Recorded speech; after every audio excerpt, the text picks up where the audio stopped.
right now, brace yourselves. If you think Solyndra was a one-time disaster for American taxpayers, you're wrong. Dead wrong. There is new information tonight. It appears that a Solyndra crisis that is costing taxpayers more than $500 million may only be the tip of the Obama administration iceberg. Now, CBS News is reporting there may be 12 more disasters ready to blow up, and that Solyndra $500 million bill to taxpayer is going to ultimately look like chump change. This next one, collectively, if they all go belly up, could cost you $6.5 billion. Also today, the White House does a document dump. It released new documents about Solyndra, and there is a reason the document dump is done late in the afternoon on Friday. They don't want anyone, including you, to notice it. Congressman Darrell Issa, chair of the House Oversight and Government Reform Committee, joins us. Good evening, sir. And let me talk first about this document dump on a late Friday afternoon. We see it in every single administration. We brace ourselves at about 5 minutes to 5 in this city. Tell me, have you had a chance to at least be briefed on, the documents, whether there's anything into it to sort of give us pause as to why it was done on Friday afternoon? Well, it's always done on Friday afternoon if there's something in there that they want to hide, as you said, and particularly when you have a 3-day holiday weekend, we're not going to be able to effectively communicate until Tuesday. Our people are going over it right now. The indication really is that what we're dealing with is a White House that was intimately aware of what was going to happen, blow by blow, if you will, and communicating it. One of the things that bothers me the most is that they were more concerned about whether news of Solyndra's layoffs were going to come out before the midterm elections or not than they were about whether or not their plan to finance companies like this, even if they weren't viable, was a good one or not. And that's a lot of what, as you alluded to, is now coming out with the $6.5 billion of these other loan guarantees. And Greta, I know it's important to talk about the money, but you have to also talk about whether or not these were favoritism. In other words, even if these loans don't default, in some cases they were inappropriate loans, and we have it in writing on that. Congressman, I'll give them the benefit of the doubt on the favoritism. I'm having a problem with the incompetence.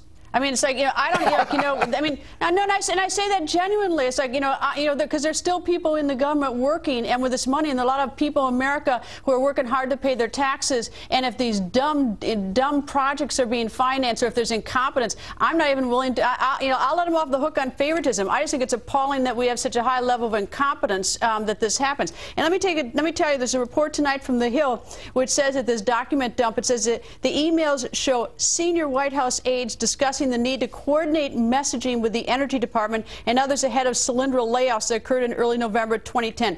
Now, coordinating messaging, we used to call that in Catholic girls' schools, get your story straight so that the nuns didn't catch you. The whole idea, they use these code words when they obviously know something really is going wrong, and the problem is that the people who are going to suffer are the American taxpayers. Well, absolutely. But, this is what happens with people like Carol Browner and others who are political entities and who are obviously there for political purposes. They're there to protect the president's and his party's elections and re-elections. Now, that happens in every administration, but it doesn't usually happen at this level. And, in addition to the dump, obviously, we're looking at these individual loans and finding some very frightening things. One of them, for example, is how Harry Reid insured not that jobs were created with Blue Mountain, as it may be called, or Nevada geothermal, but in fact that an insolvent company with loans that had been called and due got a new loan guarantee, which was simply moving $80 million of the 98 from right in the door and right out the door to their previous creditor. No jobs were created. They simply paid off a loan.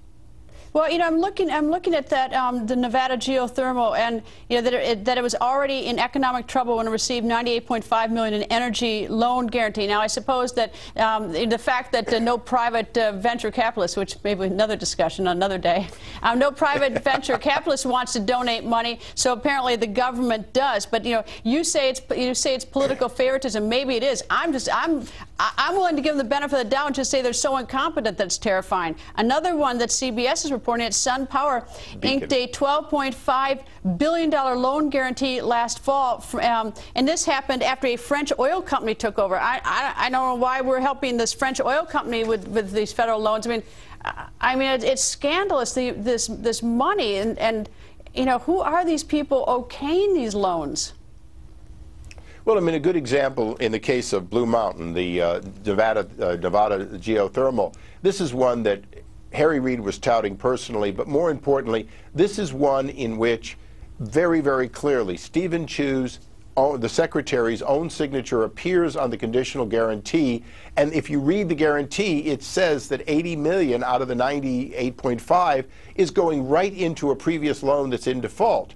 Now, this was stimulus money. Let's not call it loan guarantees, because they were loan guarantees under stimulus. There was a justification of hundreds of jobs temporary, so many permanent. You don't create any jobs when you simply put $80 million in, move it in a loan guarantee, and move it to a previous loan. It was backfilling an insolvent loan. No jobs were created, and the Secretary signed it himself. It is so profoundly incompetent at best. At best. And the problem is that there are a lot of people who have the authority to make these loans are still, we don't even know who they are. And that's what's so disturbing. It's absolutely astounding the amount of money that's just wasted on this. But anyway, Congressman, thank you. We look forward to you coming back to Washington, sir. Well, thank you. And I'll put Bain Capital's track record against the administration favorably anytime. Well, I don't want to get into that one with you, but I'll be getting into that one later in the hour. Thank you, sir. And, of course, now to the